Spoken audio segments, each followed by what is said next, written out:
Assalamualaikum warahmatullahi wabarakatuh.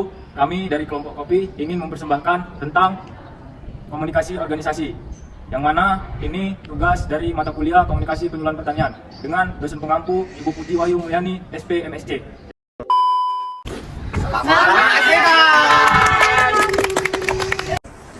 Komunikasi organisasi adalah suatu pertukaran pesan antara unit komunikasi yang berada dalam organisasi selanjutnya.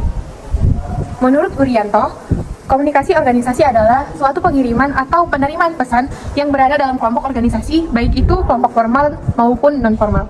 Dalam komunikasi organisasi ada beberapa poin yang penting yang harus kita terapkan dalam komunikasi organisasi. Poin yang pertama adalah poin yang paling terpenting, meningkatkan kerjasama. Yang kedua, untuk memudahkan koordinasi. Yang ketiga, melakukan evaluasi. Yang keempat, untuk mengembangkan organisasi. Yang kelima, pengamatan di dalam organisasi. Yang keenam, yang mudah. Yang ketujuh, mengubah organisasi. Dan yang terakhir, yang kedelapan, untuk memberikan informasi yang secara efektif. Assalamualaikum warahmatullahi wabarakatuh. Waalaikumsalam warahmatullahi wabarakatuh. Selamat kita semua. Misalkan di sini saya sebagai ketua media untuk menanyakan pertanyaan kita dengan alat khusus nanti. Dan di sini ada pun kita berkumpul untuk membahas tentang kegiatan apa saja yang kita lakukan di upacara pernikahan nanti. Dan saya akan menjelaskan visi kita, yaitu untuk menumbuhkan rasa nasionalisme dan patriotisme serta cinta tanah air di kalangan mahasiswa di Pondok Pembimbingan ini. Dan misi kita yaitu pertama, menyelenggarakan upacara bendera. Kedua, menggelar berbagai acara baik perlombaan yang mencerminkan semangat kemerdekaan, dan yang ketiga, melakukan kegiatan bakti sosial. Dari sini tersebut, apakah kalian sekalian sudah ada yang mau disampaikan atau mungkin saran? Oke, di sini izin semuanya. Di sini saya akan memberikan pertanyaan dari poin kita yang pertama tadi tentang pengibaran bendera. Di sini kan kita ada 4 tingkatan. Dari petugas pengibaran bendera nanti itu kita akan mengambil tingkatan berapa? Apakah nanti diambil dari tingkat 1, 2, atau 3, atau kita ambil delegasi dari setiap kelasnya? Untuk rekan-rekan mungkin ada usulan atau sarannya?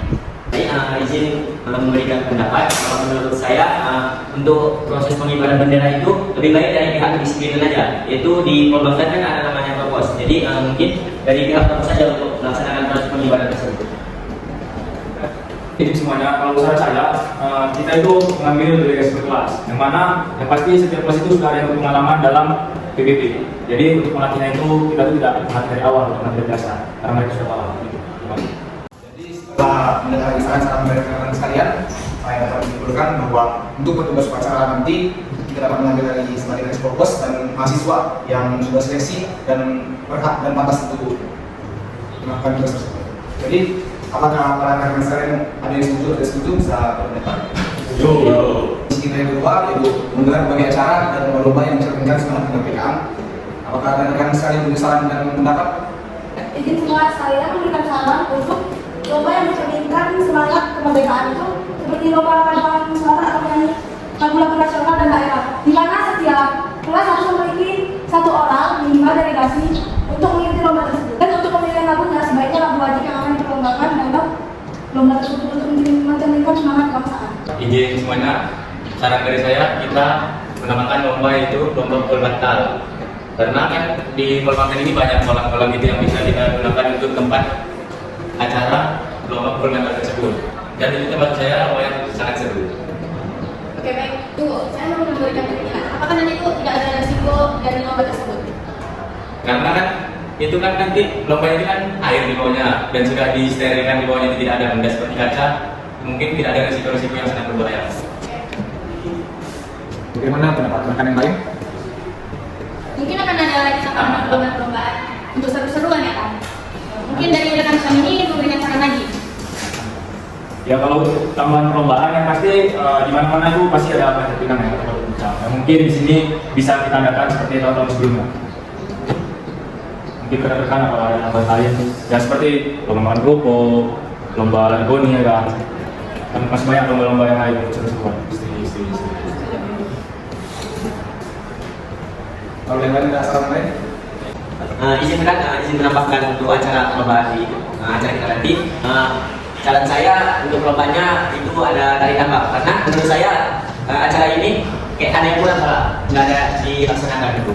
Jadi menurut saya acara tari tambang ini bolehlah dimasukkan ke dalam list perlombaan. Jadi setelah saya mendengarkan saran-saran teman-teman sekalian, ada beberapa perubahan yang harus kita lakukan telat.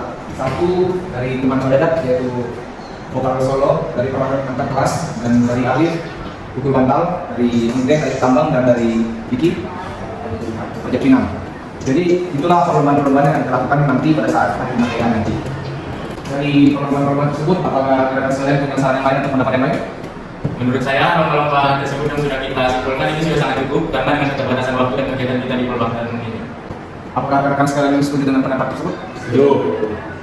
Jadi setelah kita tadi menentukan perlombaan apa saja yang akan kita lakukan, sekarang kita menentukan hadiah-hadiah saja yang pantas kita berikan kepada pemenang di lomba tersebut. Dan dari melihat dari komisi dana, dari kita terkumpul sebesar 5 juta yang berasal dari uang yang diberikan setiap kelas dan tambahan dari komisi SMA dan sebagian juga dari akademi. Dari kita rekan sekalian, apakah ada saran untuk hadiah yang kita berikan? Izin ketua, izin memberikan saran. Nah, jadi saran saya itu kita memberikan hadiah berupa uang. Nah, jadi untuk juara satunya itu kira-kira sebesar 500.000 dan juara duanya itu 300.000. Kemudian juara tiganya itu 100.000. Apakah yang kita lain ada tanggapan?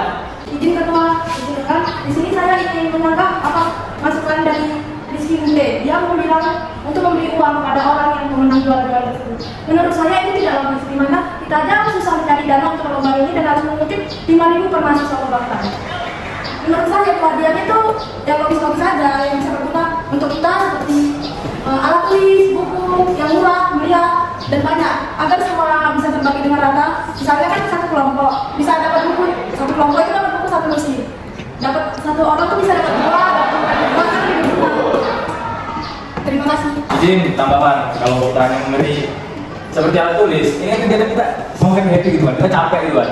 Masa iya kita disuruh apa hadiahnya apa bilang pas kepikiran lagi, kalau itu hadiahnya itu yang fresh gitu, seperti yang makanan, minuman gitu. Jadi kita bisa nikmati bareng-bareng. Kalau kita memberi uang, kita beri ke juara pertama ada, itu pun nominalnya tidak banyak. Saya saran, masuk. Jadi setelah mendengarkan saran-saran dari rekan sekalian, saya dapat menyimpulkan bahwa kita sebaiknya memberikan hadiah berupa barang dan berupa uang juga. Yang untuk juara pertama kita berikan uang yang nominalnya sekian persen dan ditambah dengan jajanan-jajanan. Untuk yang juara kedua kita beri jajanan yang lebih besar daripada juara yang ketiga. Jadi dari kesimpulan tersebut, apakah rekan sekalian setuju? Jadi dari 4 kelompok pembahasan tadi, yaitu satu menyelenggarakan upacara bendera yang akan diatur para kelompok dan mahasiswa, dan poin kedua menggelar berbagai acara seperti perlombaan yang terjadi dengan kemerdekaan. Kita akan lakukan pertama vokal solo dari setiap kelas masing-masing, buku bantal, tari tambang, dan panjat pinang. Dan hadiah-hadiahnya tadi yang kita lakukan, juara 1 mendapatkan uang dan hadiah makanan, dan juara 2 makanan, dan juara ketiga makanan yang lebih rendah dari juara 2. Dan poin yang ketiga melakukan kegiatan bakti sosial seperti donor darah.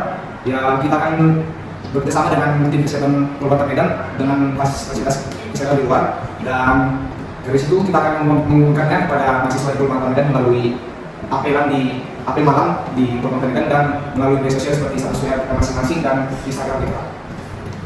Jadi mungkin pembahasan kita mengenai kemerdekaan itu nanti sampai sini dulu. Nanti kita akan melakukan kembali dan informasinya akan saya berikan pada waktunya. Untuk saya sebagai Ketua Panitia dalam penyelenggaraan hari kemerdekaan Kabupaten ini akan untuk kegiatan kita di pagi hari ini. Saya akhiri dengan Assalamualaikum warahmatullahi wabarakatuh. Waalaikumsalam warahmatullahi wabarakatuh. Selamat pagi. Pagi. Sekian video dari kelompok kopi dan Thank you for watching.